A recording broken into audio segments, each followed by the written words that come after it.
of it.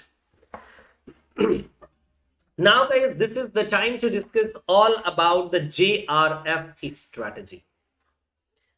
Guys, one thing is the important thing that at least you should focus on. I think you all are familiar with the syllabus of UGC NET English subject. मतलब आप सब लोग बहुत अच्छे से इस बात से familiar हैं कि yes, UGC NET English syllabus is one of the, you can say, vast syllabus. मतलब काफी बड़ा गाइड syllabus है. So is it possible to cover it within 2 months, within 1 month, or you can say guys within 3 months? Is it possible to cover? So then guys, my answer is ki literally covering each and every single topic, that is not possible. Covering each and every single topic, that is not possible guys. Because देखिए यहां पर कई सारे hurdles होती हैं और कई सारे सिंपल गाइज आप ये कह सकते हैं कि हमारे पास कई सारी बाउंडेशंस होती हैं and these foundations are like you can say guys जैसे कि फर्स्ट ऑफ ऑल हमें ये नहीं पता होता कि यार कौन सी बात को हम बिल्कुल परफेक्टली कवर कर ले, मतलब किस वाले टॉपिक को हमें बिल्कुल अच्छे से कवर करना चाहिए, किस टॉपिक को नहीं कवर करना चाहिए. मतलब एक ये बहुत बड़ा कंफ्यूजन है गाइज. ये बात आप मेरी जितनी जल्दी मान लें सो उतना जल्दी आपके लिए बेटर होगा और सबके लिए बेटर होगा. जैसे हम ये वाली बात नहीं डिसाइड कर पाते what to cover in literary theories, what to cover in literary criticism, what to cover in American literature, Indian literature, world literature और any other literature, British literature too. तो हमारा जो गाइज ये वाला कंफ्यूजन है, इस कंफ्यूजन को clear कैसे करें, What will be the perfect strategy? और इसी बात पर गाइज मैं आज फोकस करने वाला हूं. Yes, I'm going to focus on the same point कि हमें कैसे इन चीजों को within 2 month, within 1 month cover कर लेनी चाहिए. What are the best strategies? चाहे गाइज वो पेपर 1 हो या फिर पेपर 2. मैंने गाइज आज तक बहुत सारी क्लासेस ली है based on strategies. A number of classes I have already taken. कई बार गाइज मैंने स्ट्रैटेजी की बात की कि आपको क्या अडॉप्ट कर सकते हैं गाइज. सो सबसे पहले मैं अपनी स्ट्रैटेजी में एक चीज शामिल किया करता हूं guys, my supreme importance and secret behind my success, because I have already qualified the exam and I am pretty sure guys, I am much sure कि हमें किन चीजों को पढ़ करके सक्सेस इजिली मिल जाती है. यस, क्योंकि गाइज देखिए जब आपका सिलेबस ओशन जैसा, तो आपकी प्रिपरेशन कैसी होनी चाहिए गाइज, बस टारगेट वाली होनी चाहिए. In this time period, in this pandemic time period guys, हमें ये तो नहीं पता कि एग्जाम हमारा कितने मंथ में होगा, बट एटलीस्ट अगर हम JRF चाहते हैं, so what we can do कि 2021 में हमारा JRF क्लियर हो जाए. सो गाइज अब मैं आपको वो सारे सजेशंस देने वाला हूं, सारी ट्रिक्स एंड टिप्स बताने वाला हूं कि आप किन किन चीजों को कवर करके अपने JRF को पॉसिबल कर सकते हैं गाइज.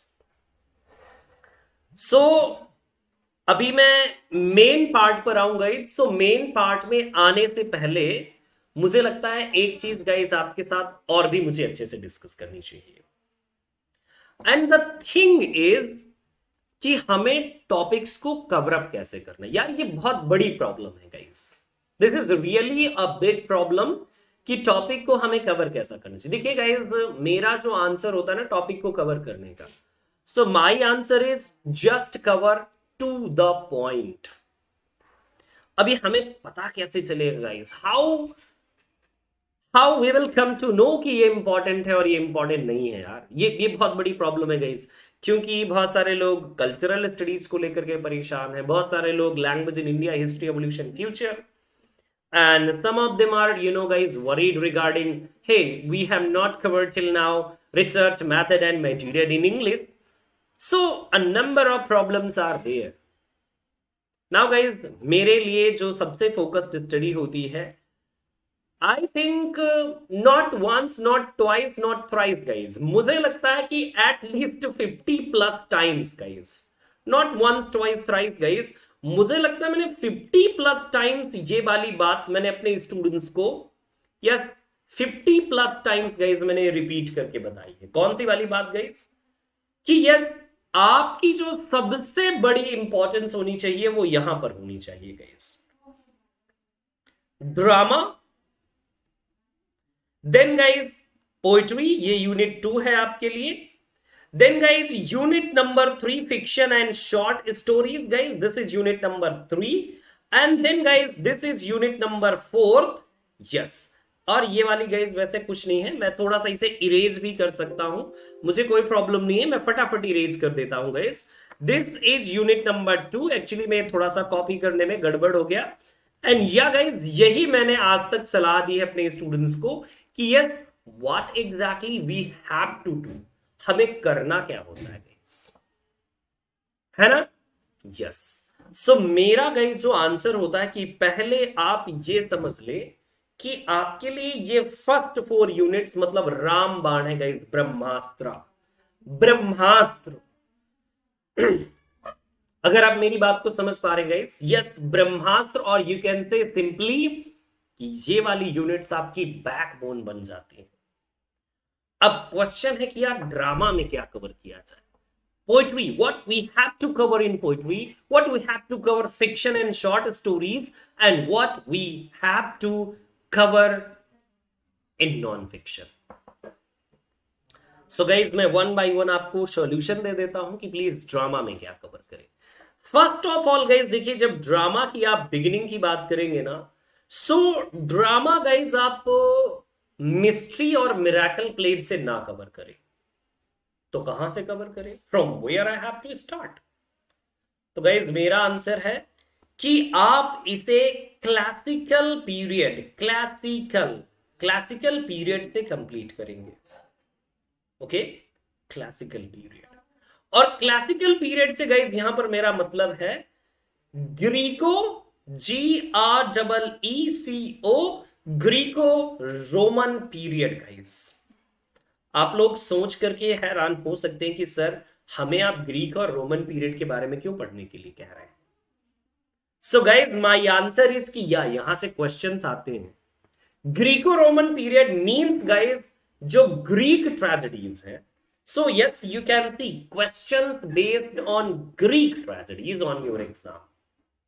यस, एटलीस्ट 1 क्वेश्चन तो आ ही जाता है ना। And guys every single question to qualify UGC NET exam and JRF exam, every single question has its own importance. So हमें सबसे पहले ग्रीक और इसके बाद गाइज रोमन ट्रेजेडियन सेनेका को कवर कर लेना चाहिए guys. Okay, Roman tragedian Seneca को at least guys, because the revenge pattern of revenge tragedies that has been derived from Seneca, इसीलिए गाइस हमें क्लासिकल पीरियड पर थोड़ा सा फोकस करना चाहिए। इसके बाद गाइस हमें कवर कर लेना चाहिए mystery miracle plays, mystery miracle morality. सीधा जंप कीजिए गाइस यूनिवर्सिटी विट्स पर, जहां पर आप Christopher Marlowe, William Shakespeare, John Webster, Ben Jonson जैसे प्ले राइट्स को कवर करेंगे। Most important playwrights guys university wits. और गाइस अगर देखा जाए कि जो आपका रेनेसा ड्रामा है, because Renaissance time period is known as the one of the important period of drama, बहुत ही ज्यादा गाइस इंपॉर्टेंट पीरियड है जिसे आप कवर करेंगे। And after that restoration comedy cover कीजिए, एंड देन रेस्टोरेशन कॉमेडी के बाद गाइस सीधा डायरेक्टली आप क्लोजेड ड्रामास के बारे में जानिए। रेस्टोरेशन कॉमेडीज के बाद closet dramas, and after closet dramas guys directly you may jump from where? So guys आप जंप कर सकते हैं directly modern and post modern drama पर, melodrama, modern and post modern drama. And at least guys modern और post modern drama 5 to 7 questions cover करता है guys। yes, 5 to 7 questions cover कर लेता है आपका drama. like kitchen sink playwrights, absurd plays, and guys new theater, Indian theatre, American theatre. So guys these are the part कि जो आपको cover कर लेना चाहिए. One more thing, dramatic devices guys, जैसे dramatic devices like soliloquy, aside. So a few devices are also there guys, है ना. yes. So this is what की जो ड्रामा है, तो ड्रामा को आपको टू द पॉइंट पढ़ना है guys, to the point. New playwrights, classical playwrights, Elizabethan and Jacobean playwrights, and guys modern और पोस्ट मॉडर्न तो बिल्कुल फोकस होता है 100% guys, I am telling you. Okay, yes, 100% guys. Modern and post modern drama, जहां पर absurd theatre, problem plays, like problem plays guys, G.B. Shaw, Henrik Ibsen, Galsworthy and all, so you have to focus on it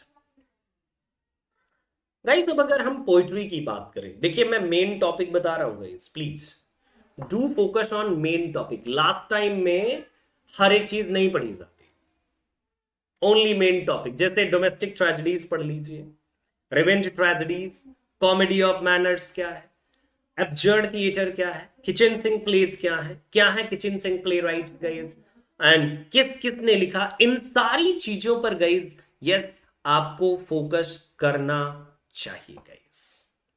got it now. Now proceed करेंगे guys poetry part पर, और poetry part में मैं आपको बता दूं guys, your focus must be on major school of poets. Major school of poets guys, चाहे वो मेटाफिजिकल हो, चाहे गाइज वो मेटाफिजिकल पोएट्स हो, कैवलियर पोएट्स हो, प्री रैफलाइट पोएट्स हो, 30s पोएट्स, और guys Dymock poets guys, American and British and guys world literature में guys like jazz music and all. So इन पर हमें फोकस करना चाहिए guys. Yes, this is my honest suggestion. मैंने जिन चीजों को फेस किया, जिन चीजों को मैं देखता हूं आपके एग्जाम में, so yes I am telling you the techniques. जैसे गाइज आपकी न्यू क्लासिकल पोइट्री में सटायरिकल पोइट्री एंड बिब्लिकल जो पोइट्री है guys, that is important. Mock heroic is important. Milton में guys epic poetry, that is important. Elegies are important. So poetry में guys different genres, like Lake school of poets, Cockney school of poets guys. So ये बहुत important role play करते हैं. So from ब्यूवुल्फ guys, क्योंकि एक question कई बार guys poetry में वन क्वेश्चन ब्यूवुल्फ से आ जाया करता है. Beowulf, then guys Chaucer, major characters, their lines, their importance, उसको फोकस करना है. After that guys songs and sonnets, metaphysical poets, cavalier poets. Then guys, neoclassical poetry that is bounded with rules, Augustan poetry, transitional poetry like graveyard poets and all. And then guys proceed towards romantic poetry, and romantic poetry mein guys major school of poets and poetry of Wordsworth, Coleridge, Sade, Byron, Shelley, Keats. So these plays important role. After that guys Victorian poetry, so the poetry by Matthew Arnold and Tennyson, that also played prominent role. One question at least guys, Browning and Mr. and Mrs. Browning से लेकर के ही जाता है, and proceed from there. And Matthew Arnold guys, he also played prominent role. Like Matthew Arnold guys, it may be questions based on Matthew Arnold, may be based on criticism, या फिर guys poetry को लेकर के होगा, क्योंकि उन्होंने काफी अच्छी चीजें लिखी हैं जहां तक मैं बात करूं मैथ्यू अर्नोल्ड की गाइज, है ना. सो यस, नाउ गाइज अब आती है बात फिक्शन एंड शॉर्ट स्टोरीज की. हाँ guys, modern and post modern poetry like war poets important. War poets guys like Seamus Heaney is important. Seamus Heaney guys आपके एग्जाम का एक क्वेश्चन लेकर के आ ही जाते हैं. Okay, yes. So new poets को भी हमें कवर करने की जरूरत है, बट या माई गाइज आंसर इज की पोइट्री में सबसे ज्यादा फोकस कहां होता है, तो रोमांटिक और एलिजाबेथन पोइट्री और विक्टोरियन पोइट्री में सबसे बड़ा फोकस होता है आपके एग्जाम का. Then fiction and short stories. Guys, fiction is one of the lengthiest part. Simple. 100% guys, fiction बहुत ही लेंदी पार्ट होता है. Start from just guys, Thomas Nass's Unfortunate Traveler and Don Quixote. Then guys, Robinson Crusoe, Pilgrim's Progress, and then Four Wheels of Novels. And later on guys, Four Wheels of Novels से लेकर के आपको cover करना होता है post modern तक. It may be Gothic novel. It may be guys sentimental novels, anti-sentimental novels, like on the same way जैसे sentimental plays, anti-sentimental plays. Okay, so कुछ इस टाइप की चीजें आपको. And then romantic guides, so Gothic, historical fiction, domestic fiction. So that is also important. And proceeding towards Victorian era, so you can see guys industrial revolution that played prominent role. And Victorian novels guys जहां पर class conflict की बात हो जाती है. Okay, yes. So what I want to tell you guys कि जो fiction part है बहुत वास्ट पार्ट होता है. जैसे ही आप मॉडर्न और पोस्ट मॉडर्न पर प्रोसीड करेंगे guys, yes, I am telling you कि जैसे ही आप मॉडर्न एंड पोस्ट मॉडर्न पर प्रोसीड करेंगे, really guys, really what you will get, yes, what you will get, कि आपको पता चलेगा ओहो मॉडर्न एंड पोस्ट मॉडर्न से और भी ज्यादा क्वेश्चंस आते हैं. Novelist like William Golding, novelist like Galsworthy guys, novelist like you can say guys Joseph Conrad and all. So ये बहुत इंपॉर्टेंट रोल प्ले करेंगे आपके लिए. सो नॉवेल्स की जहां तक गाइस आप बात करेंगे, एक वास्ट पार्ट आ जाता है आपके लिए. क्या एक वास्ट पार्ट आपके लिए नॉवेल्स वाला आता है. और नॉवेल्स में गए जो मॉडर्न और पोस्ट मॉडर्न नॉवलिस्ट हैं, ऑलवेज आपके लिए न्यू कॉन्सेप्ट, लाइक जैसे वर्ल्ड लिटरेचर पर थोड़ा सा एक बात देख लेते हैं. जैसे guys Patrick White, Salman Rushdie, yes, Salman Rushdie, Patrick White, James Joyce, Henry James, and guys Virginia Woolf. And yes guys, जैसे आप देख सकते हैं guys contribution of guys Christopher Rick and all, बहुत सारे गाइज अदर जो आपके नॉवलिस्ट हैं, मॉडर्न पोस्ट मॉडर्न नॉवलिस्ट, उनका रोल बहुत इंपॉर्टेंट आपको मिलता है. मुझे बहुत सारे नाम नहीं याद आते, बहुत सारे याद आते हैं यार, but really guys I am telling you कि जहां पर फिक्शन का पार्ट बहुत वास्ट होता है. देन गाइस फिक्शन का पार्ट तो हम समझ जाते हैं एटलीस्ट कि ओके, फिक्शन में जैसे ग्राहम ग्रीन को कवर कीजिए, लाइक रुडयार्ड किपलिंग को कवर कीजिए, E.M. Foster guys is important one, है ना. एंड देन गाइस इसी तरह से बहुत सारे अदर नॉवलिस्ट हैं. So yeah you may focus on these novelists. World literature में गई जैसे चिनुआ एचबी पर आपको फोकस करना ही करना चाहिए. गई Chinua HB at least, yes, like Wesker, Arnold Wesker is also there. Arnold Wesker guys like trilogies, questions guys इस तरह से आते रहते हैं आपके लिए, है ना. Yes. Now the question is कि sir what to cover in short stories. So guys short stories में मैं आपको बता दूं कि जैसे आप देखते हैं guys Charles Dickens, Thomas Hardy, ये काफी ग्रेट नॉवलिस्ट है आपके guys. Most of the novelist जैसे राल्फ एलिशन है ना गाइज, और you can say guys other novelist. तो ज्यादातर नॉवलिस्ट ने ही शॉर्ट स्टोरीज को लिखा है. जैसे एडगर एलन पो, तो so much famous for short stories, house of Mister Usher. So guys आपने देखा कि ज्यादातर जो एडगर एलन पो है वो शॉर्ट स्टोरीज में. कभी कभी गाइज फेमिनिस्ट जो आपके क्रिटिक्स हैं या फिर फेमिनिस्ट जो पर्सनालिटीज हैं, उनकी शॉर्ट स्टोरीज को आपके एग्जाम में पूछा जाता है.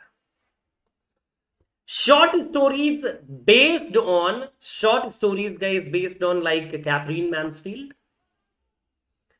Virginia Woolf, Charles Dickens like Christmas stories, and Thomas Hardy guys. So Thomas Hardy, he was also a short story writer guys, like Wessex Tales and all. And guys um, like Aldous Huxley is there. Rudyard Kipling is also there as a short story writer. And guys, Indian short story writer guys are also there. So जिनके exam point of view से इनको पूछा जाता है.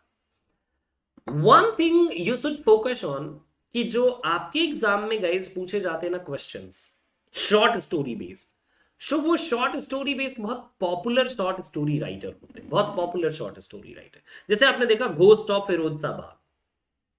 सो ghost of Firozshah, तो ऐसे आपको बहुत फेमस पर्सनालिटीज के नाम मिल जाए, लाइक विलियम सॉमरसेट मॉगम, Edgar Allan Poe, Alice Walker. So guys ये शॉर्ट स्टोरी जो राइटर हैं तो ये आपको बहुत फेमस वाले मिलेंगे, because short story was the most popular genre की जो विक्टोरियन एरा से स्टार्ट होकर के मॉडर्न और पोस्ट मॉडर्न एरा में काफी ज्यादा वाइड स्प्रेड था. सो शॉर्ट स्टोरी से गाइज 2 to 3 क्वेश्चंस बनने की काफी ज्यादा जो एक्सपेक्टेशन है, सो जिसको हम पुट कर सकते हैं कि या 2 to 3 questions may be based on short stories. अब बात आती गई कि नॉन फिक्शन में स्टूडेंट्स को क्या कवर करना चाहिए and what will be the perfect way कि जिससे हमें जेआरएफ मिल जाए. देखिए शॉर्ट स्टोरीज के बाद जो नॉन फिक्शन का पार्ट आता है गाइस, सो ये वाला पार्ट काफी इंपॉर्टेंट हो जाता है. Guys this one part is important कि यहां पर CHRONOLOGY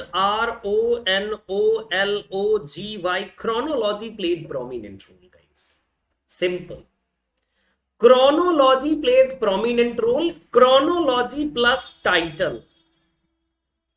अगर गाइज आपने इस पार्ट में क्रोनोलॉजी और टाइटल को देख लिया, it means you are perfect at short non fiction. Guys got it?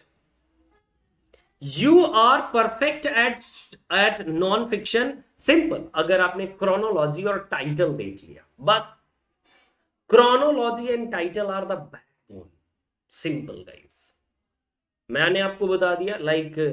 और ये जो स्टार्ट होता है ना, ये गाइस नॉन फिक्शन वाला part, so it start from all the non fiction. चाहे वो गाइस मॉन्टेग को ले लीजिए, चाहे एलिजाबेथन राइटर्स को ले लीजिए, या फिर गाइज आप मिल्टन को ले लीजिए, जॉन लॉक को ले लीजिए, लेवियाथन के हॉब्स को ले लीजिए गाइज, थॉमस ब्राउन को लीजिए, yeah guys from basically guys जो आपका रेनेसा पीरियड है, रेनेसा पीरियड से स्टार्ट हो जाता है एंड रेनेसा से मॉडर्न पोस्ट मॉडर्न पीरियड तक कंटिन्यूअसली गाइज नॉन फिक्शन में वर्क्स के title and their publication dates and sometimes guys कि कब लिखे गए और अगर कुछ गाइज मिक्स करता है कि नॉन फिक्शन में अगर पूछ सकता है, so basic theme. For example, what is the theme of Areopagitica, what is the theme of Urn Burial और हाइड्रोटैपिया. सो गाइज टाइटल के साथ गाइज आपकी थोड़ी सी एक बेसिक लाइन. सो मैं सिंपल कहूंगा टाइटल, ईयर ऑफ पब्लिकेशन और थोड़ा सा थीमेटिक बैकग्राउंड को आप समझ लीजिए गाइस, और ये समझिए कि आपने क्रैक कर दिया गाइस. बस सिंपल, इट मींस कि आपने ये क्रैक कर दिया. 4 यूनिट्स को गाइस पहले आप इतना कवर कीजिएगा, विद इन 15 डेज 1 मंथ आप इसे इजीली कवर कर सकते हैं, जितने सारे टॉपिक्स की मैंने बात की. ओके और अगर आप चाहें कि सर और हमें डिटेल में समझना है, so yes, detail syllabus of UGC net in English एक मैंने वीडियो बनाया था यूट्यूब में ही, आप उसको वॉच कीजिएगा guys. You will get perfect guys एक वे आपको मिल जाएगा कि क्या क्या चीजें हमें पढ़नी होती है. Now guys the thing is कि देखिए आपके जो कॉन्सेप्ट हैं वो बिल्कुल क्लियर होने चाहिए. अगर आपके कॉन्सेप्ट क्लियर नहीं है, so guys JRF is not possible. Simply guys, I'm telling you, JRF is not possible at all. आपको poetry, drama, novel, short stories, non fiction, ये जो कॉन्सेप्ट है 100% क्लियर होना चाहिए. जैसे गाइस बहुत सारे स्टूडेंट्स को ये नहीं क्लियर हो पाता, is this a poem, a play, or a fiction, guys? Got it ना? Yes. ये वाली जो चीज है ये आपको बिल्कुल क्लियर होनी चाहिए गाइस. ओके, ये कॉन्सेप्ट आपको क्लियर होना चाहिए गाइस. देखिए जैसे पोइट्री में कौन सी पोइट्री गाइस, क्योंकि देखिए पोइट्री के डिफरेंट फॉर्म मिल जाएंगे लाइक बैलेड, लिरिक, ओड, है ना guys. It's simply epic, mock heroic और any other form. It's allegorical, non allegorical, ये वो गाइस बहुत सारी प्रॉब्लम्स है. वो चीजें आपको क्लियर हो जानी चाहिए. तो कॉन्सेप्ट बेस्ड स्टडी जब होती है तो आप वहां पर ये कवर कर पाते हैं गाइस. हर एक चीज को उसे आप क्रिटिसिज्म से एसोसिएट किया करिए. जैसे पोइट्री गाइस क्रिटिसिज्म से भी एसोसिएट कीजिए उसे. कि जैसे आपके सिडनी है तो सिडनी ने पोइट्री के बारे में कैसी कैसी बात की. जैसे गाइस यहाँ पर इमेजिनेटिव, रियलिस्टिक और यहाँ पर अगर रिलीजियस पोइट्री रख दिया जाए तो ये डिवीजन होता है जिसको सिडनी ने मतलब पुट किया था. जैसे गाइस ड्रामा में हम ट्रेजेडीज और कॉमेडीज को बेसिक टू फॉर्म्स देखते हैं कि कॉमेडी और ट्रेजेडी है. But what about tragic comedy? What about kitchen sink drama?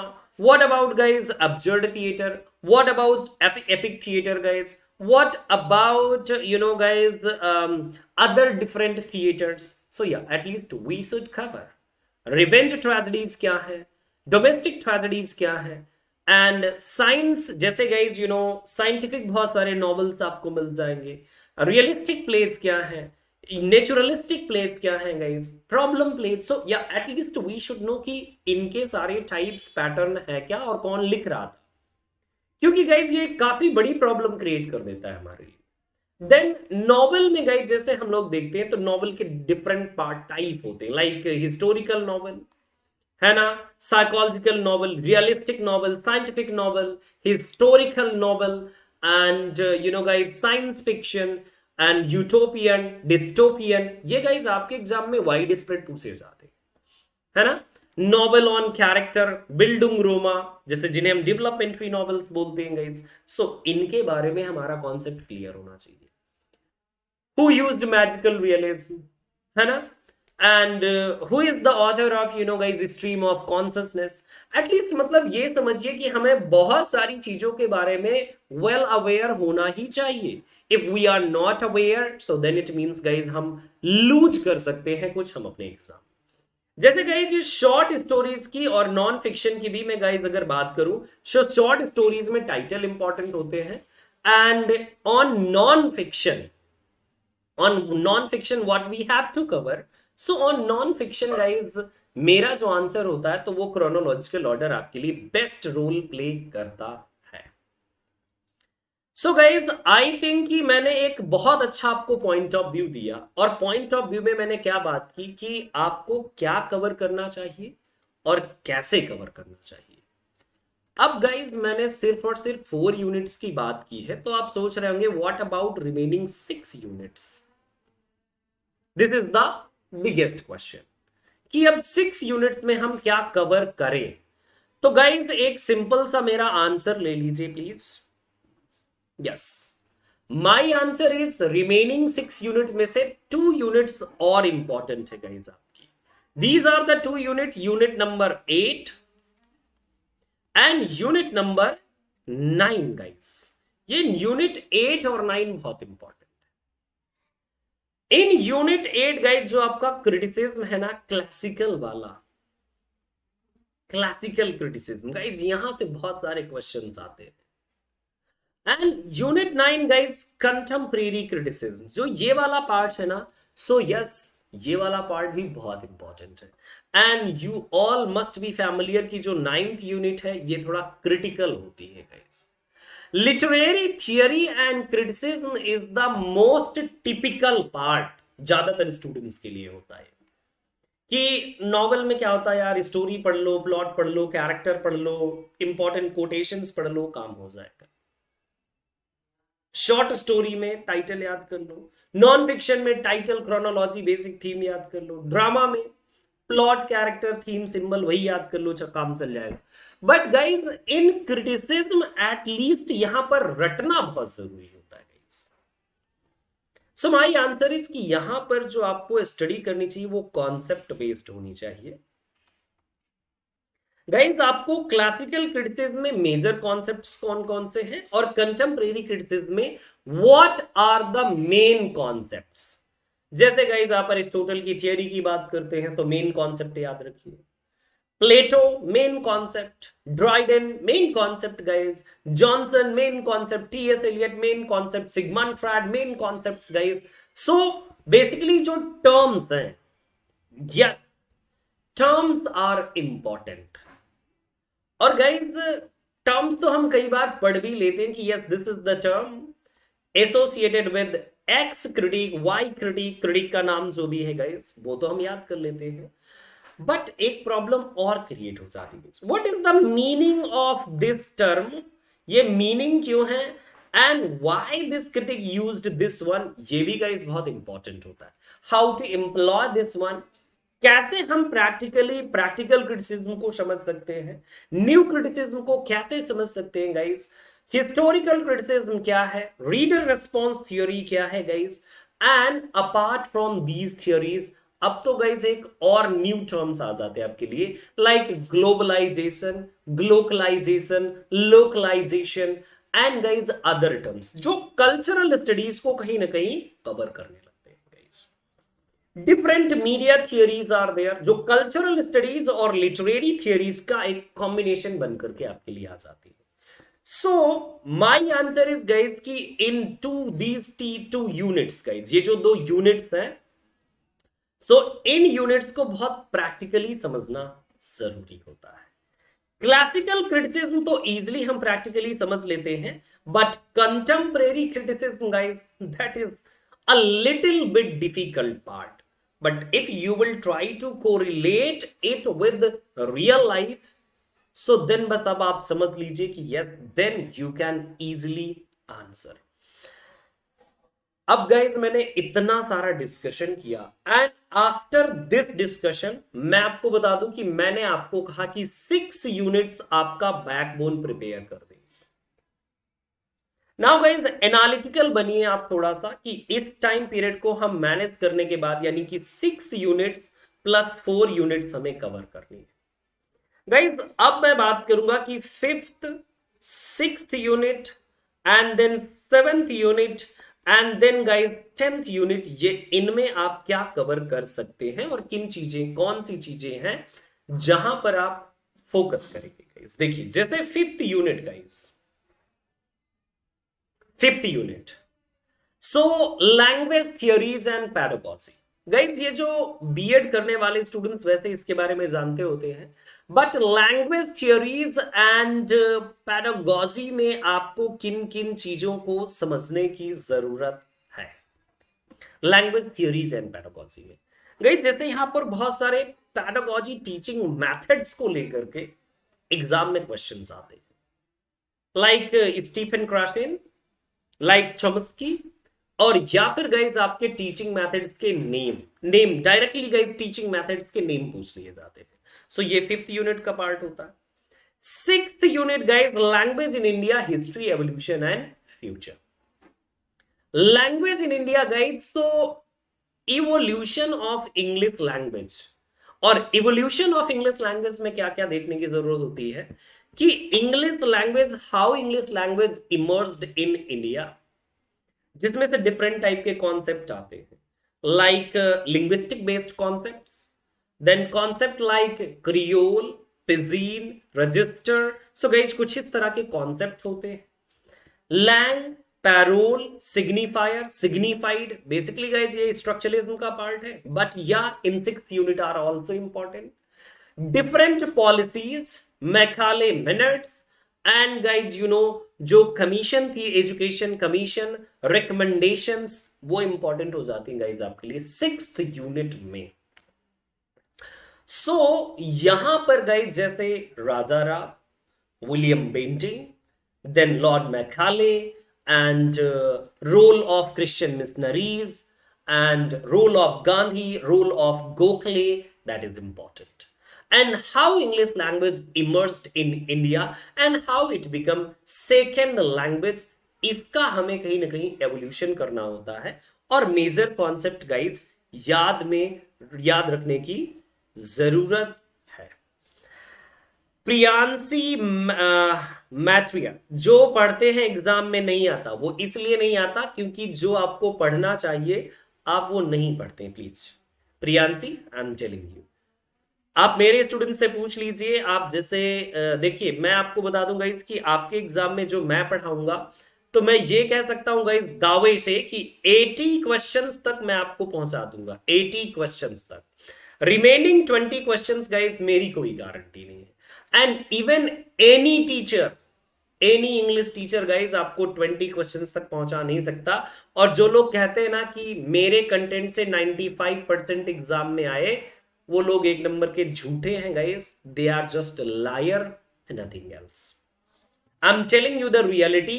80 questions तक आप रीच कर सकते हैं, 75 क्वेश्चंस तक रीच कर सकते हैं कि यस बिल्कुल कि आपने इन चीजों को देखा है। बट गाइज 20 क्वेश्चंस ऐसे होंगे जो टोटली एलियन होते हैं।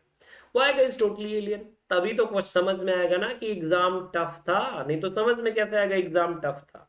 ओके, गॉट इट ना गाइज?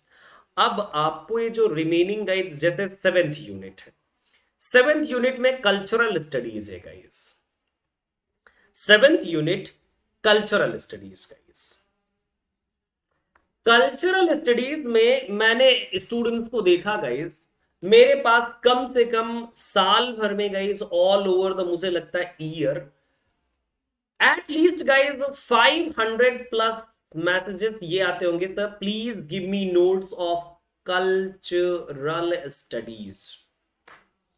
और मैंने गाइज एक बहुत ही रिनाउंड इंस्टीट्यूट के, नाम नहीं ले सकता, रिनाउंड इंस्टीट्यूट के नोट्स देखे थे कल्चरल स्टडीज पर। What they did, just copied Wikipedia. Wikipedia को गाइस कॉपी कर दिया एंड बोले कि ये देखिए हमारे नोट्स हैं गाइस। एंड स्टूडेंट्स मूर्ख बने घूम करके पढ़ रहे हैं गाइस ना। मैं आपको बताऊं कल्चरल स्टडीज बिल्कुल क्रिटिकल नहीं है, और कल्चरल स्टडीज में तो आपको परेशान होने जैसी कोई जरूरत नहीं है गाइस। गॉट इट ना? कल्चरल स्टडीज में बिल्कुल आपको परेशान होने की जरूरत नहीं। कविता लास्ट में क्वेश्चंस पूछे जाते हैं, बिल्कुल पहले नहीं पूछे जाते, क्योंकि लास्ट में मैं आंसर कर पाऊंगा, अभी मेरा फ्लो चल रहा है थोड़ा सा। तो guys I am telling you something कि आप एक काम कर सकते हैं कि कल्चरल स्टडीज में मेजर टर्म्स को याद रखें। मेजर टर्म्स, कुछ ईयर्स हैं गाइज, गिने चुने कुछ ईयर्स हैं। यहां पर गाइज मार्क्सिस्ट जो है आपके, MARXIEST, जो मार्क्सिस्ट है, मार्क्सिस्ट का यस XIST। तो गाइज मार्क्सिस्ट के रोल को आप याद रखेंगे, फ्रैंकफर्ट स्कूल एंड ऑल को। Raymond William, Antonio Gramsci, Stuart Hall, Richard Hoggart के बारे में याद रखेंगे, एंजेला मैक्रोबी एंड ऑल के बारे में गाइज याद रखेंगे। बस इनकी टेक्स्ट को याद रख लीजिए, यहां से आपका काम हो जाता है। Cultural studies guys hardly 2-3 questions आपसे पूछ लिया जाएगा, 2-3 क्वेश्चंस। और कल्चरल स्टडीज में एक क्वेश्चन जो होता है वो आप प्रैक्टिकल माइंड से आंसर कर पाते हैं कि प्रैक्टिकली इसका क्या मतलब होता है, ये आप कर सकते हैं। ठीक है, गॉट इट ना guys? So I hope show कि आप इस चीज को समझ गए होंगे कि कल्चरल स्टडीज कठिन नहीं है। जो आपके एक्सपर्ट, जो कहते हैं कि yes I M expert in the field, I am the hero in the field, वो आपके लिए इतना क्रिटिकल बना लेते हैं कि आपकी साइकोलॉजी को बर्बाद कर देते हैं। बस most of the time guys आपके एग्जाम में रामंड विलियम्स के वर्क पूछ लिए जाते हैं। अरे भाई कौन सी बड़ी बात है यार, कल्चरल स्टडीज में yes I can cover all the works written by Raymond Williams. Antonio Gramsci को मैं कवर नहीं कर सकता क्या? फ्रैंकफर्ट स्कूल को मैं कवर नहीं कर सकता क्या? Yes I can, yes I can. So why you are so much worried, sir? मुझे नोट्स चाहिए कल्चरल स्टडीज के, whatever you will ask, I will pay. Yes, Louis Althusser को याद रख लीजिए। Yes, guys, टेक्स्ट के बारे में थोड़ा सा जान लीजिए। मैंने कल्चरल स्टडीज पर गाइस MCQs कराए थे, मुझे लगता है उससे बाहर जाता ही नहीं है ज्यादातर। सो दिस इज व्हाट कि आप कल्चरल स्टडीज को बहुत इजीली कवर कर सकते हैं। और इसके बाद गाइस बात आती है कि कल्चरल स्टडीज के बाद अब हमें क्या और क्या कवर करना चाहिए कल्चरल स्टडीज के बाद? Research method and material in English. Research method and material in English, तो गाइज वहां पर आप जो पेपर 1 में पढ़ते हैं same thing. Yes, only 2 things are there, 2-3 things are there कि जो एक्स्ट्रा ऐड की जाती है। एक तो एमएलए और एपीए स्टाइल के बारे में जान लीजिए, what is research paper, what is research, what is literary research and what is linguistic research. इतने गाइस पॉइंट है जो आप एक्स्ट्रा पढ़ने होते हैं। लिटरेरी रिसर्च, लिंग्विस्टिक रिसर्च ये पढ़ लीजिए, एंड गाइस जैसे पेपर पब्लिकेशन क्या होता है, थीसिस राइटिंग क्या होती है, स्टेप्स ऑफ रिसर्च क्या है, what are the method of research, descriptive research, textual analysis, comparative study, इनके बारे में अगर आपने जान लिया, सो गाइस जो आपकी 10th यूनिट है वो कवर हो जाती है। Got it?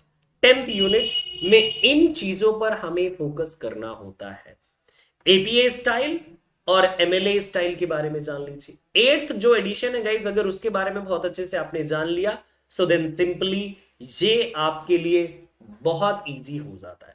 और गाइज मैं प्लान भी कर रहा हूं कि जल्दी ही मैं आपके लिए गाइज एक काम करूं कि बहुत ही जल्दी मैं आपके लिए 2-3 क्लासेस ऐसी लेने वाला हूं guys. 1 class on chronological order, another 1 class MLA APA style, और एक क्लास गाइज कल्चरल स्टडीज पर। सबका मर्डर हो जाएगा, आप बहुत इजीली गाइज लर्न कर लेंगे, बस थोड़ा सा मेरी तबीयत सही हो जाने दीजिए। Got it? नाउ गाइज देखिए, किताबी कीड़ा बनने से अच्छा है ये समझना how to cover, what to do, and guys right way क्या है चीजों को कवर करने का। इस चीज को जो अगर आपने समझ लिया होगा, क्योंकि मैंने ऑल द 10 यूनिट्स पर आपको एक पॉइंट ऑफ व्यू दिया है, और गाइज देखिए हर एक सिंगल क्वेश्चन को आप नहीं कवर कर सकते। मेरी बात ये 100% आप लिख लीजिए। क्यों नहीं कवर कर सकते? क्योंकि मैंने आपको बताया 80 क्वेश्चन या 75 क्वेश्चंस तक आप जाएंगे। इसके बाद गाइस 20 to 25 क्वेश्चंस ऐसे होंगे जो धुआं धुआं होते हैं।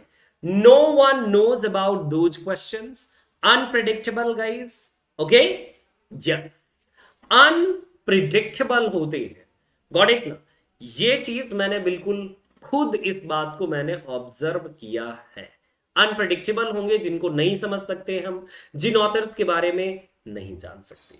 सो गाइस जो मेरा देखिए एक मानना है, सो मेरा सिंपल सा मानना है कि ऑल द 10 यूनिट्स में से आप इन यूनिट्स को like drama, poetry, fiction, non fiction and literary criticism, literary theory, इन पर सबसे ज्यादा फोकस कीजिए। इसके बाद गाइस रिमेनिंग जो 4 यूनिट्स हैं इनको आप कवर कर लीजिए, आपका काम हो जाएगा। Thank you Suren ji, yes इतनी सारी तारीफ करने के लिए, है ना गाइज? यस। सो अब आप एक बार कोशिश बढ़िया वाली कीजिएगा गाइज। अगर आपने कोशिश कर ली, सो आई होप सो कि आप यस क्रैक कर सकते हैं। विद इन गाइज 2-3 मंथ आप अपने सिलेबस को बहुत इजीली रिवाइज कर सकते हैं। And I am also going to start guys एक न्यू बैच हम स्टार्ट करने वाले हैं मई मंथ से गाइज। एक तो हम क्रैश कोर्स रिवीजन लेकर के आ रहे हैं, crash course revision once more, और गाइज डिटेल कोर्स भी मेरा स्टार्ट होने वाला है 6th ऑफ मई से। 6th ऑफ मई से गाइज मैं डिटेल कोर्स भी स्टार्ट कर रहा हूं, जिसमें से 10 यूनिट्स का कोर्स गाइज आपके लिए लॉन्च करूंगा। And yes all the units I am going to cover in detail. और जो क्रैश कोर्स होगा गाइज वो मेरे ओल्ड स्टूडेंट्स के लिए है, जो लोग ऑलरेडी डिटेल में कवर कर चुके हैं गाइज, और जो लोग शुरू से कवर करना चाहते हैं from beginning. So I am going to start a new batch. अगर आप चाहें गाइज तो उसे ज्वाइन कर सकते हैं, और इसी मंथ से स्टार्ट करेंगे गाइज, जो अपकमिंग मंथ है आपका मई मंथ। डेफिनेटली गाइज 100% आपको बहुत बड़ा बेनिफिट मिलेगा। And all the 10 units guys in detail I am going to cover.